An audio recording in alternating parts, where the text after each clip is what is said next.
So, like we said, right, the most important things to remember in dealing with these two questions is gonna be the reduction formula, meaning that you need to know that in the first quadrant all our positive sign is positive only in the second, tan is positive in the third, and then the other one there. So now when you try this question, the first question there, 5.2, it says simplify that to a single ratio. So how do we handle it? We're gonna be using the same diagram. So how I do these questions is quite simple. I just check here and then I ask myself, which quadrant does that belong to?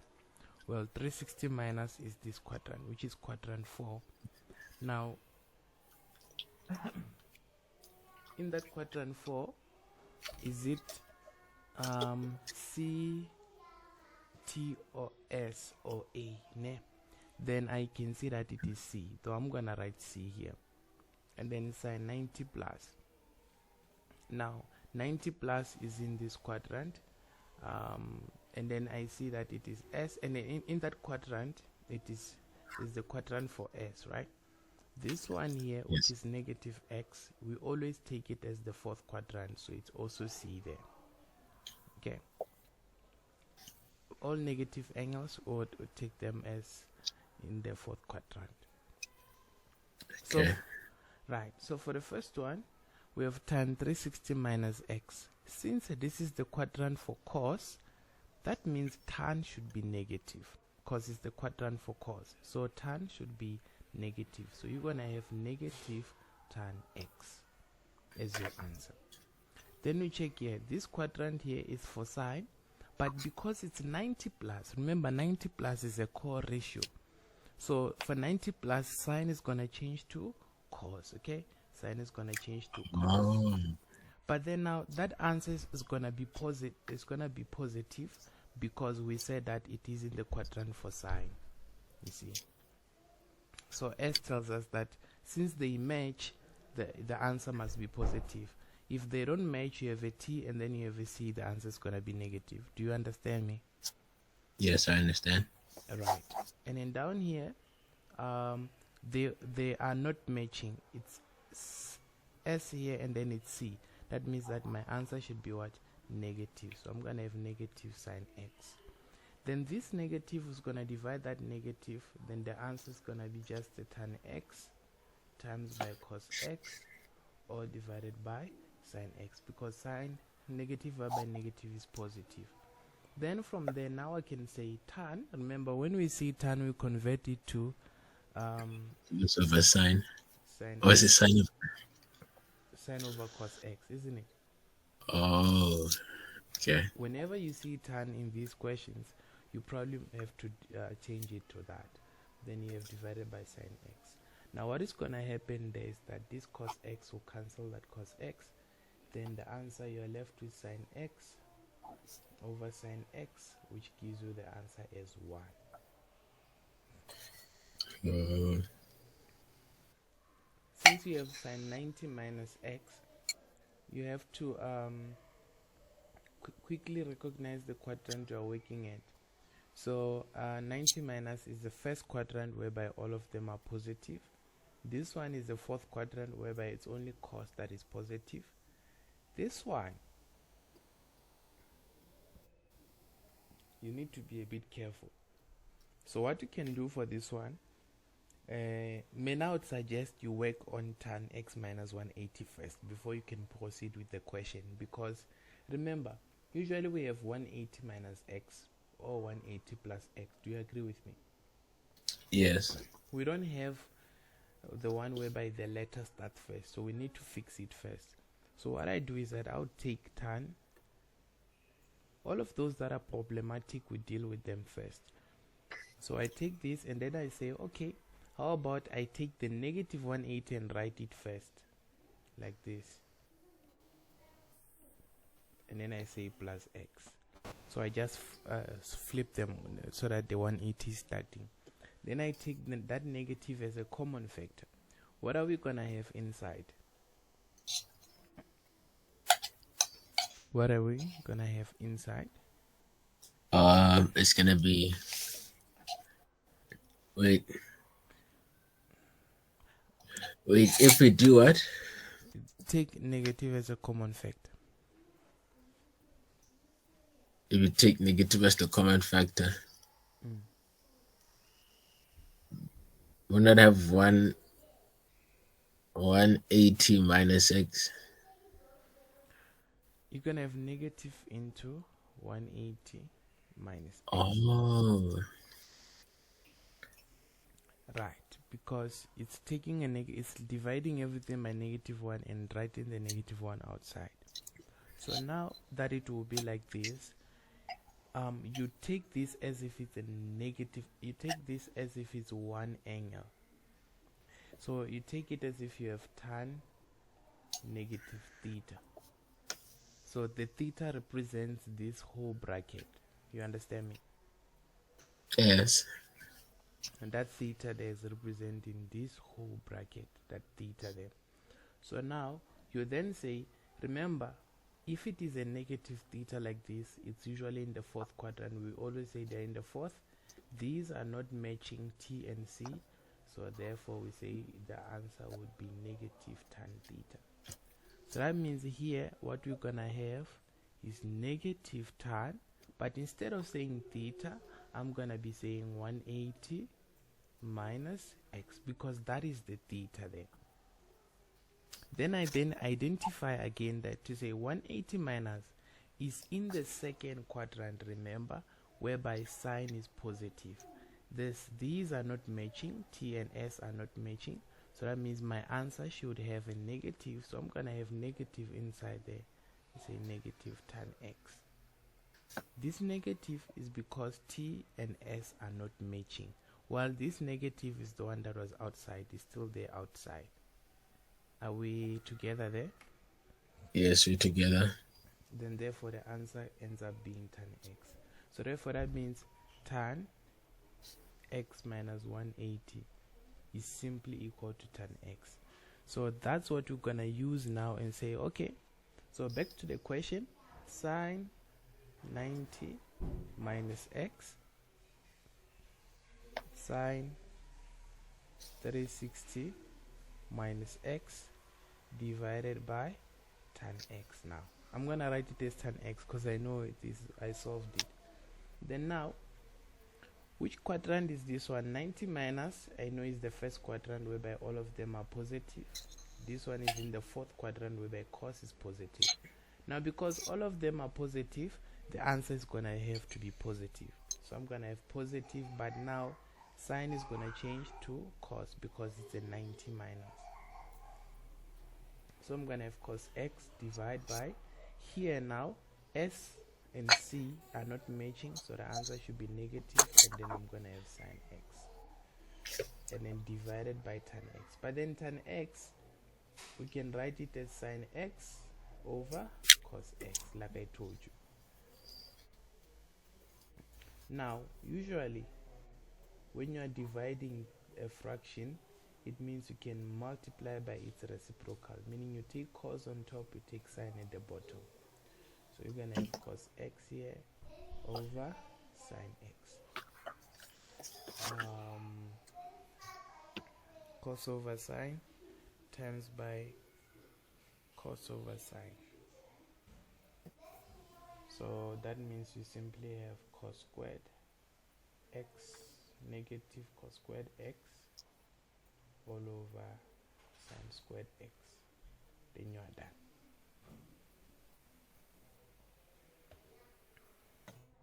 Cos 90 can be written as cos 360 degrees plus 30 degrees. Do you agree with me? Because 390 is bigger than 360. Do you agree? Yes. And then down here, right down there, we know that this is in the fourth quadrant, the home for Yes, cos. I do. So now we can therefore write that at the bottom already. We know cos and cos are matching, so the answer is simply going to be positive cos 30 degrees.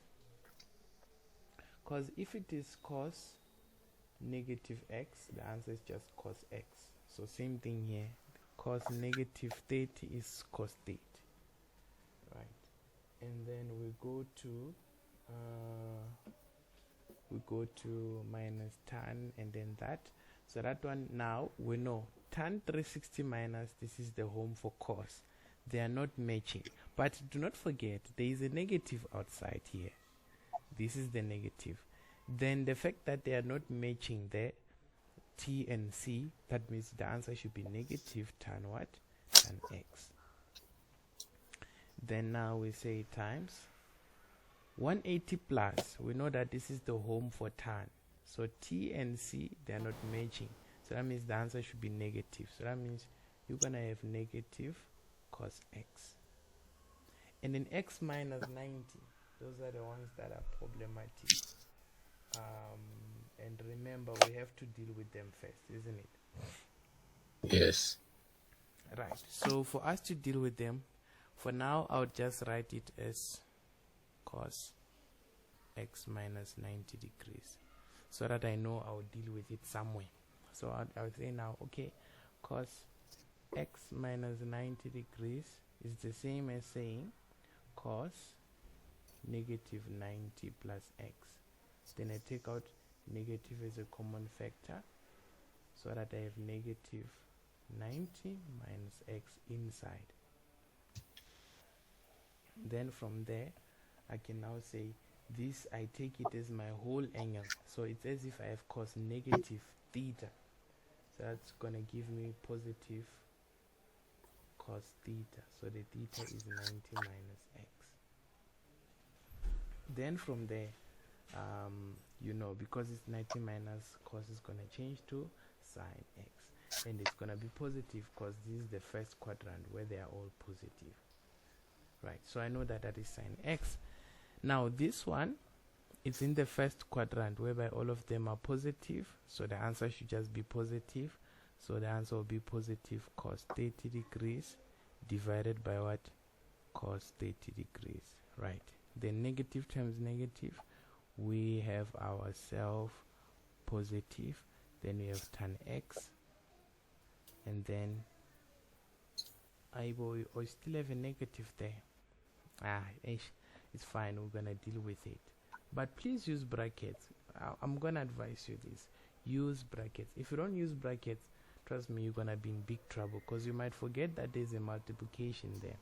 You see, so if you put brackets, at least it protects that multiplication or leaves it outside. Then here, we already did this one. We found that it was sine x, so we just substitute there as sine x. Okay, then we continue now. We can now say, okay, that and that is 1. Now tan x, I said to you, please change it to sine over cos. Right, then you have times by negative cos x, and then times by sine x. Then now you can cancel now. So you cancel cos, then now you have simply your answer is 1 minus sine squared x. Then that is your answer, which is simply cos squared x. Is that what you got? Wait, why is it minus? Because of this negative inside. Oh, so when it cancelled out, it was sine x over negative 1. It comes what? I don't understand how it's minus sine squared x. Okay. Oh, we have sine x times sine x.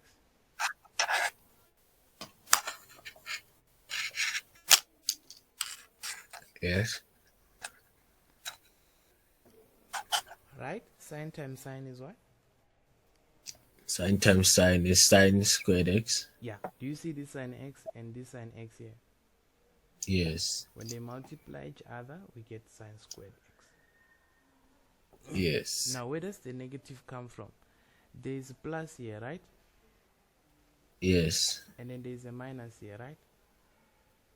Yes. Now, what is positive times? Because there's a multiplication in between. So what is positive times the negative? Oh, it's a negative. That's why we have negative here. So is this positive times the negative? That's why I was saying to you, use brackets. If you don't use brackets, you'll be in big trouble. I'm already telling you now. You will always cry. I'm telling you, man. So please make sure you use brackets, ne? Okay. Yeah. Okay. So that is how you do that then. If we run it just again or go through it again, so you get a question, and the first thing you need to do is to check these angles that you have. So if I check those angles, so if I check these angles like this one, cos x minus 90, the x minus 90 degrees, I'm used to having 90 minus kappa or 90 plus.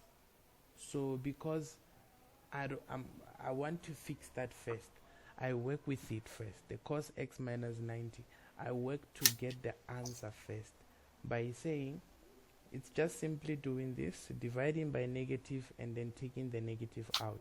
That is how we take out a common factor. Dividing by negative and then taking that negative one out. So that is going to give us negative 90 minus x. And once you have this now, you can now say, okay, I'll take this whole thing as one angle. If you take it as one angle like theta and the likes, then it should remind you of negative angles. The negative angles that we have are only three.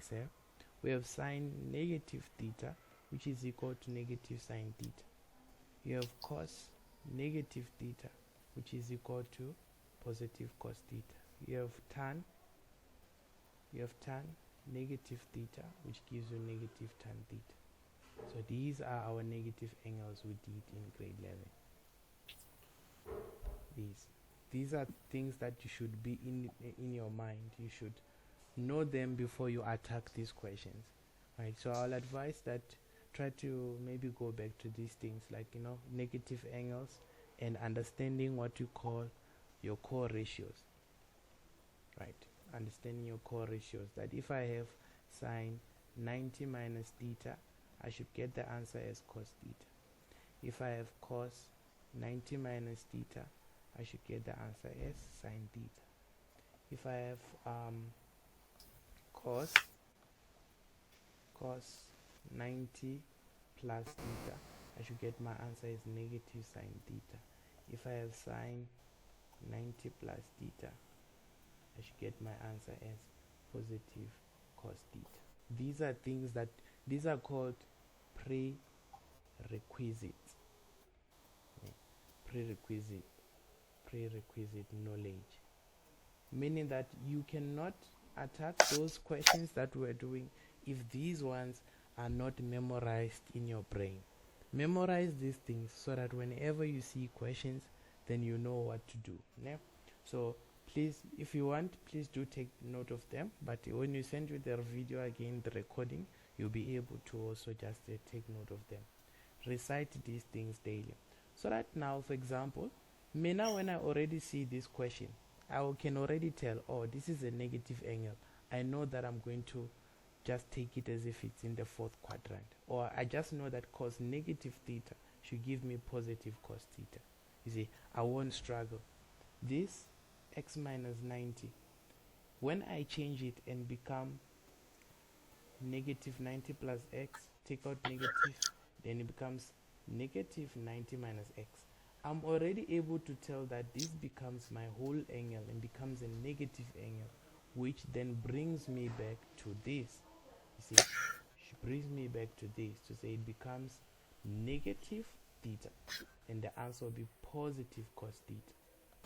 So that is why here our answer there, you see that the answer now becomes positive cos of that angle, which is your theta. So you take this whole thing, you take it as if it's your theta there. So that means it's like you have cos negative theta, but you know the theta represents 90 minus x. Then you go to the original formula. When you have cos negative theta, the answer that you get is positive cos theta. But now, what is your theta? Your theta is the 90 minus x. So inside I must write 90 minus x. That is why we have it like that here. Is it clear? Yes. Alright. So that is it there, man. And then from there, the rest should be fairly easy if we know those things. So what is the first thing you did, Sam? The first thing I did was I looked at the numbers, the 180 minus x, and I know if it's 10, it's positive. Or 180 minus x. Which quadrant is this one? This is quadrant 3. Quadrant 3. Yes. Quadrant 3. Let's just check maybe real quick. Where did I take those things? They like to hide. Wait, I drew that thing somewhere. Yeah. Now it's hidden. Okay, but is it quadrant? Oh yeah, here it is. Let's just check. 180 minus, ne? Yes. Yeah. Oh. Where is it? In a second. It's the second. I thought it was the third is 180 plus. It's plus. Rhymes with tan. Yes. Okay, try to fix that and then tell me if there's any difference.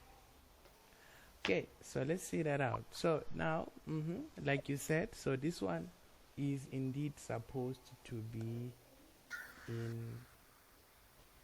in the third quadrant, and in the third quadrant tan is positive. Is the home for tan. That's why I write T. I can already see that they are matching them. While here 360 plus, this is the first quadrant whereby all of them are positive, so I don't have to worry. I can even just write C if I want, so that I know that they match. They are positive either way. The 90 plus, now cos will change to sine, but now it's gonna change to a 90 plus is the home for sine, if you can check, because it's like this. The way I used to remember it, remember it's 180 degrees here. Here you put minus, here you put plus, and then you're gonna remember. You see, this is second quadrant, this is third. Remember here we're 360. Here is 360 plus theta, here is 360 minus theta. Right, but then in here, remember it is also 90 plus theta. So it is the second quadrant is 90 plus. So it's the home for sine in there. That's why I'm writing S here. So now tan 180 minus x, I know that they are matching. The answer will just be positive tan x, and then cos 360 plus, they are matching. I'm just gonna get cos x. Then I have a 2. Cos and sine, they are not matching, so the answer should be negative, but then the cos should change to sine, so that you have sine x. So now that we have this, now tan x, remember I told you that you write it as sine x over cos x multiplied by that cos x, or divided by negative 2 sine x. Now this would cancel that, you are left with sine x divided by a negative 2 sine x. When you get these cancels, then your answer is negative a half. Oh, I was right. Just the first part, isn't it? Oh yeah, the first part, yeah. So please remember the quadrants. If you have to locate the quadrants properly so that you get your answers correct. Okay. Okay. All right. Any questions?